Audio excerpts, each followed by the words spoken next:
Hello friends, આજે આપણે બનાવી લઈશું ભરેલા સરસ એવા મરચાં। તો મેં મરચાંમાંથી બધા બિયા અને રગો અલગ કાઢી નાખી છે અને મસાલો બનાવવા માટે ગાંઠિયા, ખાટું મીઠું ચવાણું લઈ અને દરદરું એવું પીસી નાખ્યું છે। પછી આપણે તેમાં લસણની પેસ્ટ તૈયાર કરી અને એડ કરવાની છે।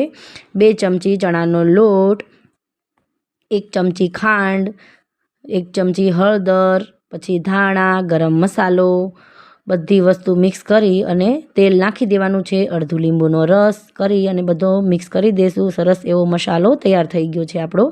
તમારે આખો વિડીયો જોવો હોય તો મેં ટાઇટલ પાસે ડિટેલ રેસીપી આપેલી છે, તમે એની ઉપર ક્લિક કરશો એટલે આખો વિડીયો તમને એક પછી એક સરસ એવી ટિપ્સ સાથે મેં આ બનાવેલો છે મરચાંનો। હવે બધા મરચાં ભરાઈ ગયા છે, તેલ મૂકી દીધું છે મેં, બહુ ઓછું તેલ મૂકવાનું છે અને મેં રાઈ નાખી અને આ મરચાંને વઘારી લીધા છે। બહુ જ સરસ એવા ટેસ્ટી એવા મરચાં તૈયાર થાય છે અને ટિપ્સ એક પછી એક તમે આ ફોલો કરશો તો તમારા મરચાં એકદમ પરફેક્ટ બનશે। હજી એકવાર કહું છું, મેં ડિટેલ રેસીપી ટાઇટલ પાસે આપેલી છે, તમે તેના ઉપર ક્લિક કરશો તો તમને લોંગ વિડીયો જોવા મળશે। આપણા મરચાં તૈયાર થઈ ગયા છે। આ શિયાળામાં અથવા વરસાદમાં ખૂબ મજા આવે છે, બાજરાના રોટલા સાથે, શાકની પણ જરૂર નથી પડતી। જો સરસ એવો મસાલો પણ સરસ એવો ભરાઈ ગયો છે, મરચાં રેડી છે। ચાલો મિત્રો, રેડી થઈ ગયા છે મરચાં।